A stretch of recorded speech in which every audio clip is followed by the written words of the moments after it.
आणि बुलेटिनच्या सुरुवातीला एक मोठी बातमी बघूयात। काल उपमुख्यमंत्री शिंदेंनी मुख्यमंत्री फडणवीसांच्या बैठकीत महामंडळ वाटपासंदर्भात चर्चा केली आहे। उपमुख्यमंत्री एकनाथ शिंदे यांनी मुख्यमंत्री फडणवीसांसोबत चर्चा केलेली आहे, त्यांची भेट घेतली आहे। वर्षा निवासस्थानी ही भेट झालेली आहे। वर्षा निवासस्थानी दोन्ही नेत्यांमध्ये तब्बल 20 मिनिट बैठक झाली आहे। राजकीय घडामोडींसह निधी वाटपासंदर्भात या बैठकीमध्ये चर्चेची माहिती मिळते आहे। या संदर्भात अधिकचे अपडेट आमचे प्रतिनिधी गिरीश गायकवाड यांच्याकडून घेऊयात। गिरीश, आपण पाहू शकतोय शिंदेंची आणि फडणवीसांची भेट झाली आणि अनेक महत्त्वाच्या मुद्द्यांवरती चर्चा झाल्याची शक्यता आहे। ही भेट कशा संदर्भात होती, सविस्तर सांगाल?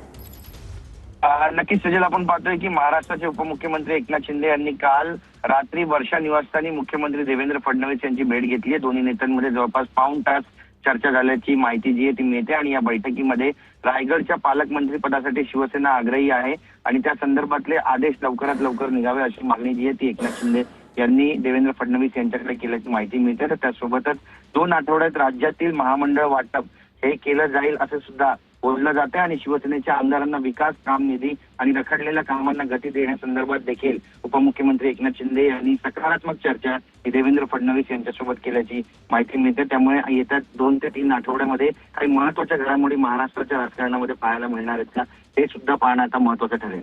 अगदीच धन्यवाद तुम्ही दिलेल्या सर्व सविस्तर अपडेट्ससाठी। तर आपण पाहू शकतो या ठिकाणी ही महत्त्वाची बैठक झालेली आहे आणि वर्षा निवासस्थानी दोन्ही नेत्यांमध्ये चर्चा झाली आहे।